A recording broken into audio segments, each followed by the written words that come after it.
Bonjour à tous, en direct de Médéine, j'espère que vous allez bien. On se retrouve pour la seconde partie du tournoi d'échecs. Je vous remercie pour l'accueil chaleureux que vous avez fait pour la première et je vous dis à tout de suite.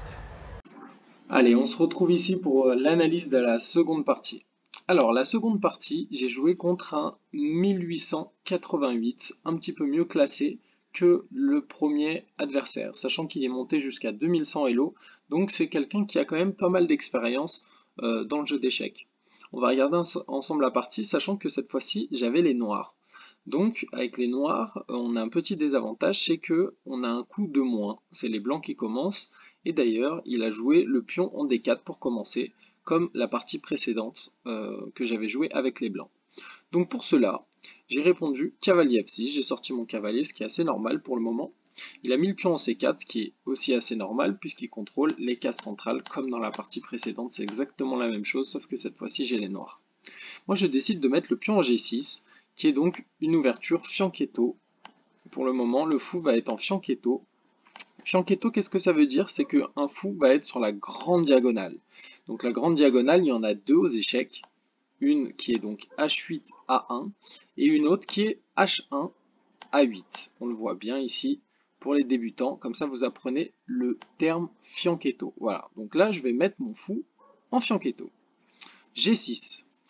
Là, il va jouer F3, qui est assez moderne en réalité, qui est assez joué à haut niveau ces derniers temps. F3 et qui s'appelle une ouverture Samish. C'est une structure Samish. Samish qui est un joueur qui a donné le nom à cette ouverture avec les blancs. Ok, normalement je vais mettre un fou en G7, mais pour le coup j'ai préféré agresser tout de suite la structure des noirs et jouer C5.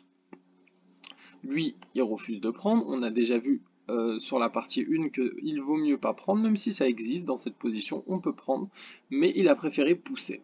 Ok, qu'est-ce que j'ai pu jouer dans cette position? E6. Alors j'ai un peu attendu avant de mettre mon fou en fianchetto, j'ai préféré agresser le centre directement. Il va jouer E4 pour défendre la structure, ce qui est assez normal. Là, j'avais un petit peu peur de E5, donc j'ai préféré jouer D6 avant de jouer fou G7, ce qui est assez normal, je pense, ou même de prendre. Donc là, j'ai joué D6, cavalier E2, ce qui est un très bon coup en réalité dans cette position et permet la possibilité de mettre ce cavalier en C3. Ce que j'ai vu qui se fait ce qui se fait depuis récemment et qui est une variante intéressante. J'ai pas tout étudié, mais c'est quand même intéressant. Je vais prendre en D5. Il va reprendre du pion C. Pour le moment, c'est à peu près égal. Euh, Chacun sort ses pièces et on est encore dans l'ouverture. Fou G7. Et là, se profile pour les noirs une ouverture Benoni.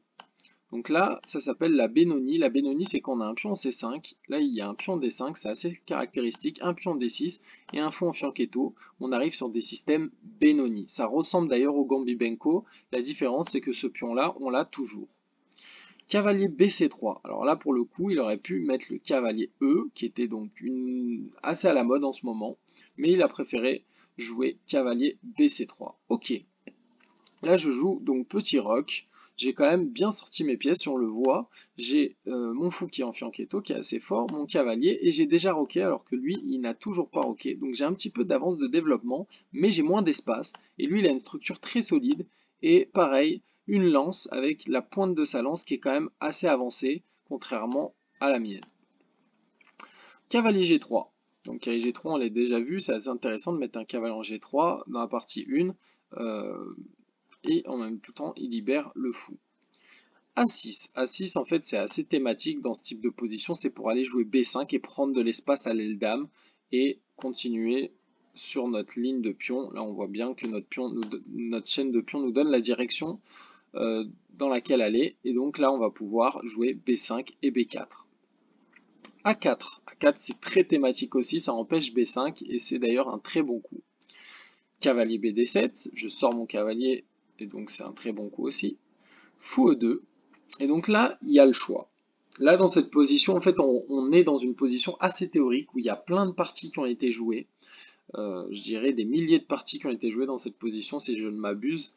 Et les noirs peuvent jouer beaucoup de choses.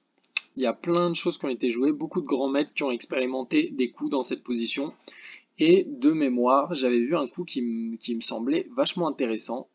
et assez moderne qui était donc cavalier E8. Alors cavalier E8 c'est un peu bizarre à première vue parce qu'en fait on va se replier. Mais en fait ce cavalier là il n'avait pas forcément de bonnes cases si on le voit. Ici déjà on pouvait plus aller à cause du cavalier, puis on n'avait pas beaucoup de bonnes cases donc on va déjà laisser sortir ce fou. Et en même temps on va libérer le pion. Donc ce qui est intéressant avec cavalier 8, c'est qu'on va pouvoir jouer F5 et aussi on va pouvoir recycler ce cavalier en C7 pour pouvoir essayer de pousser B5 et donc contrôler la case depuis C7 en B5. Donc ça, c'est une idée qui est vachement forte et assez moderne. Cavalier 8. Et donc là, déjà, il ne sait pas trop comment jouer sur cavalier 8, il va jouer A5, ce qui est d'ailleurs une erreur, une petite imprécision, c'est pas non plus horrible. En fait, A5 en général, c'est pour quand je joue B5, il va prendre en passant. La prise en passant, je ne sais pas pour les débutants si vous savez ce que c'est. Là, on est quand même sur une partie de haut niveau, donc j'espère que vous arrivez à suivre.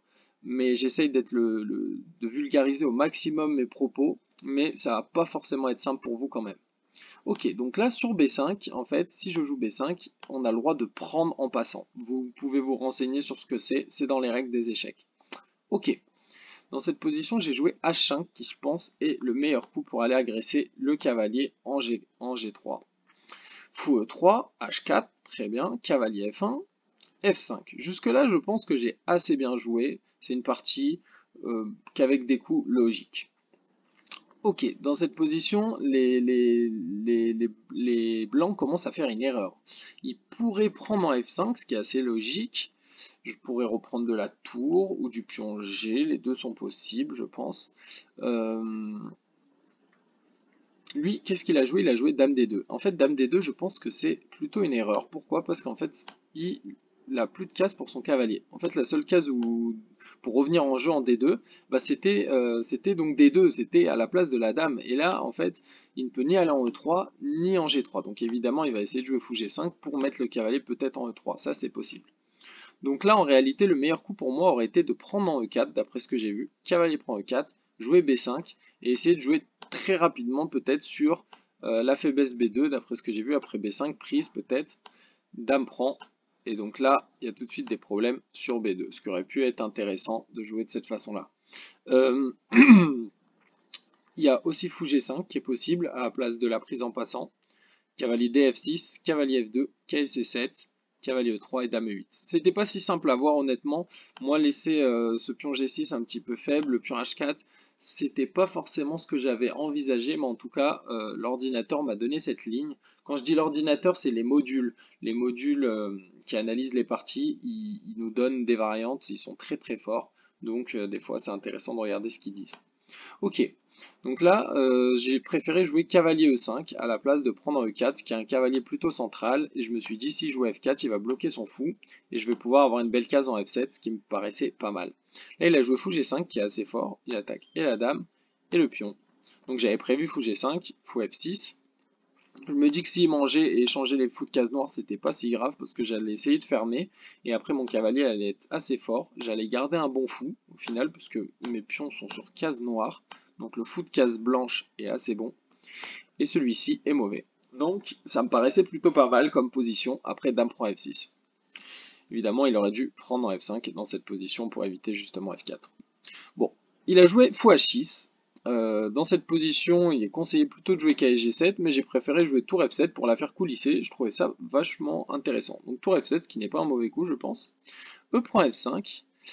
Là, j'ai fait une petite imprécision, mais bon, ça reste intéressant de prendre du fou. Je me suis dit que sortir le fou, ça serait intéressant, et surtout si je jouais cavalier E4. Comme ça, je prends et je me retrouve avec un cavalier super fort ici en E5. Donc finalement, j'ai pris du fou et pas du pion. Cavalier E3, qui va attaquer mon fou, donc. Bon, c'est pas une attaque très grave, puisque je peux reprendre. Ça m'a pas fait plus peur que ça. À la base, j'avais calculé fou G5, je voulais jouer fou G5. En fait, là, il y a un gros tournant dans cette position et je commence à réfléchir. J'ai pris 10 minutes pratiquement sur ce coup. J'ai calculé fou G5 et je me suis dit, rentrer dans cette finale, j'ai essayé d'analyser, de comprendre et en fait, c'était pas le mieux. Et j'ai eu raison parce qu'au final, cette position est plutôt avantage blanc. Et ce que j'ai joué, c'est mieux. Tour E7. Tour E7, ça complique un peu plus les choses et au final, c'est un meilleur coup. Il aurait mieux fait de jouer aussi petit roc dans cette position, mais au moins j'avais cavalier F7 qui était l'idée de base de tour E7. K prend, ça c'est la ligne de du module encore une fois, et là on est dans une position assez équilibrée, un petit peu mieux que sur fou G5, que j'avais calculé au premier abord. Donc des fois on a des coups, on est sûr que c'est le meilleur coup, et au final, en calculant un petit peu plus, on se rend compte que non, et il vaut mieux réfléchir un peu plus. Donc tour E7. G4, alors G4 c'est pareil, il m'est arrivé la même chose. Sur G4, je me suis dit je vais jouer fou D3, ça me paraissait génial fou D3. Je me suis dit s'il mange, eh ben, je mange ici et je gagne la dame, fourchette. Ça me paraissait génial, mais en fait c'était qu'une première impression en réalité. Parce que sur fou D3, en calculant mieux, j'ai vu qu'il y avait F4. Donc je me suis dit pareil, je joue KSC4, c'est super KSC4, j'attaque la dame, le cavalier. Donc là on est dans des complications tactiques un peu de haut niveau, mais pour les débutants, mais essayez de vous accrocher, j'essaie de synthétiser au maximum, être le plus clair.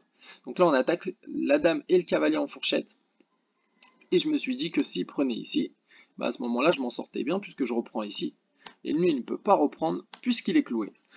Mais dans cette position, en fait, il va prendre le fou, ce que j'ai calculé, je remange ici, et en fait, il y a le pion G6 que je perds ici. Et là, je pense que j'ai quand même des problèmes. Même si j'ai un cavalier qui est super bien placé ici et qui empêche le roi de roquer, au final, même en jouant un coup comme roi D2, l'ordi donne un avantage au blanc. D'ailleurs, on le voit ici.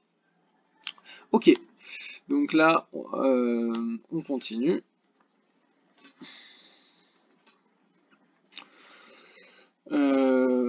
Fou D7. Donc j'ai préféré ne pas jouer fou D3, mais donc bien fou D7 en retrait. Et en fait c'est super fort fou D7 parce qu'il va avoir des idées avec fou B5. La tour est bien placée et là je commence à avoir une bonne position. G4 en fait c'est une petite erreur qui va me donner l'avantage normalement. Ok, cavalier E4. Cavalier E4, il va essayer de manger mon fou, ce qui est pas mauvais non plus, mais en fait j'avais prévu cavalier F7, ce qui est totalement normal dans cette position pour moi, et là il a des petits problèmes avec son fou maintenant. Son fou, s'il revient en F4, il va peut-être avoir des G5, et sur G5, le fou n'aura plus aucune case où aller. S'il mange ici, bah, c'est défendu 2 fois, et s'il revient en G3, il y a le pion qui le surveille. Donc K prend F6, K prend F6, il a voulu manger le fou de case noire, mais là il va avoir tout de suite des problèmes tactiques, le fou est enfermé, et même s'il revient en F4 dans cette position, en réalité je joue G5 et donc je gagne la pièce.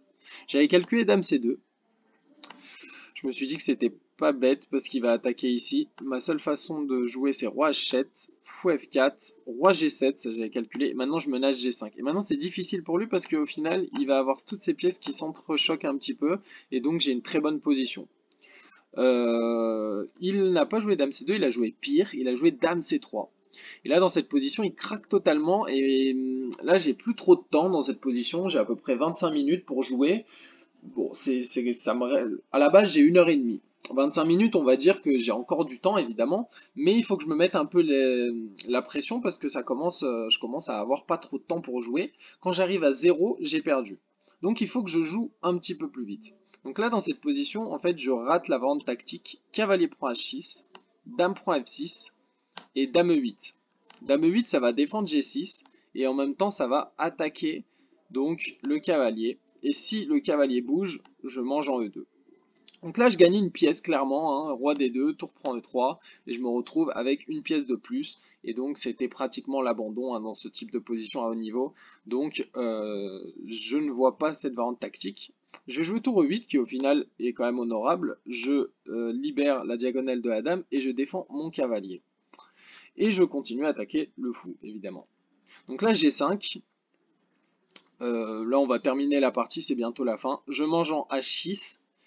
Bon, là, il a le choix, il peut prendre ici, ici. Il a préféré prendre en H6, qui est d'ailleurs le meilleur coup. J'étais assez étonné qu'il trouve le meilleur coup dans cette position, mais bon, pourquoi pas. Là, je joue Dame E7. Dame E7, je vais aller attaquer donc le cavalier en E7, en E3, pardon, directement. Et en plus, il est cloué, sinon je mange derrière le fou en E2. Ça veut dire que si le cavalier bouge, quand on dit cloué, hein, je le répète, le clouage, en fait, c'est quand une pièce bouge, en fait, il y a des conséquences directes. Soit on perd une dame, soit il y a échec et mat, soit c'est impossible parce qu'il y a le roi derrière, tout simplement. Donc une pièce clouée, c'est qu'elle ne peut pas bouger. Donc roi D2 qui est obligatoire dans cette position, on va aller défendre le cavalier.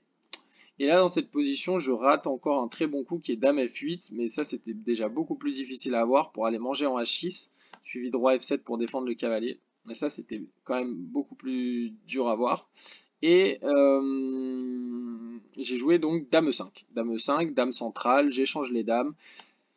Là, ma stratégie, c'est de rentrer en finale. J'ai plus trop de temps. Au final, il me reste 20 minutes dans cette position et je me dis, si je rentre en finale, ça va être quand même assez simple. Je vais mettre le roi là, ce pion il va tomber, ce pion il est quand même assez faible. Si on regarde ces pions, ils sont quand même tous éparpillés, contrairement aux miens qui sont quand même assez ensemble. Moi j'ai deux îlots de pions, là, un îlot, un autre îlot. Quand j'appelle îlot, ça veut dire qu'ils sont ensemble, ils sont pas espacés de 0 colonne, mes pions, et donc ça fait deux îlots, alors que lui, il en a, là on voit un îlot, deux îlots, trois îlots, quatre îlots. Donc au final, j'ai quand même une bonne structure de pions pour la finale, j'arrive en finale assez serein.